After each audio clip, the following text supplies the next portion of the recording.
Tulsa Roy. Yeah, so first of all, Yeah. he drank the water because he got accused of being frail and he couldn't drink And water. he threw the cup. And then he just launched the glass like off the stage. And people cheered. Yeah, like I thought that was added. Like I thought someone had edited it and added like the cheering chat on the end, like it was like some kind of propaganda. But I've seen it from multiple angles. It's the same audio. Like they were genuinely buzzing that he drank from a cup of water.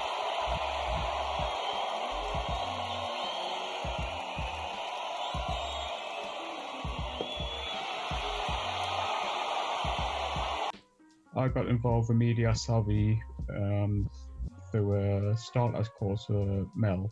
It was at the fire station in South Shields, across from the hospital. I was referred to it because I was putting weight on quite quickly, just like I am now actually. But Mel found the problem, sorted it out, and that's set us on a course to like probably me peak fitness I've been for quite a while. Also completed level 1 and 2 with Mel. That was St. Peter's and Tesco. And I love these courses so much I decided to join in with the digital media aspect of Media Savvy, which I thoroughly enjoyed as well, and it gave us a chance to develop some skills to get further involved with the music scene locally. I've done a number of video edits for maybe 6 bands. Wow. I know. It's because the sun's out. I'm sweating today. Like, it's absolutely roasted. It's today. so hot, man. Sure, or you're both fired. Is that a promise or like is that just a threat? I feel like you shouldn't play this game of chicken, Dan. Not today. Also, like it's in my hands whether Daniel gets fired now because I could just not show it. Oh my goodness. Right. Last time I tried to play a video, it blew my computer up, so I hope you're proud of yourself. I think you've got better internet though yours than obviously in the office. You might be alright. But school is really important. Right, it says it's playing, but it's not right. I'll tell you what. I'm gonna lose me rag in a minute. Right. Come on, Tupac. I know you want to get this out. I know you want to get the message out there. Please. And that's why the street 17 years old there as we go, well, which is pretty crazy. But school is really important, reading, writing, arithmetic. But I think after you learn reading, writing, and arithmetic, that's it. But what they tend to do is teach you reading, writing, and arithmetic, then teach you reading and writing and arithmetic again, then again, just making it harder and harder, just so, to keep you busy. And that's where I think they messed up. There should be a class on drugs.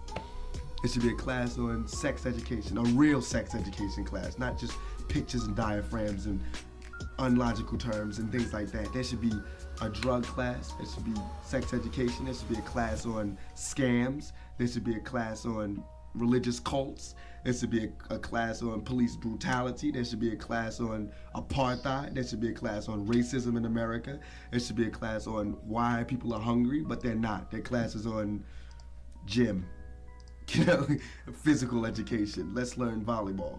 Because one day we're gonna, you know, it's their class is like algebra, where I've yet to go to a store and said, can I have X, Y plus 2 and give me my Y change back. 17 years old, and it's great to see that kind of insight, and especially it's particularly relevant with you know, some of the stuff that's going on today, right? You know, when you're talking about police brutality and racism in America, and like unbelievable, you know, that you had that kind of insight to commentate on those kind of things and to be able to see that kind of stuff back then even. So yeah, it's go man, go. It's nice, man. Yeah, it's great. Good lad Tupac, good boy.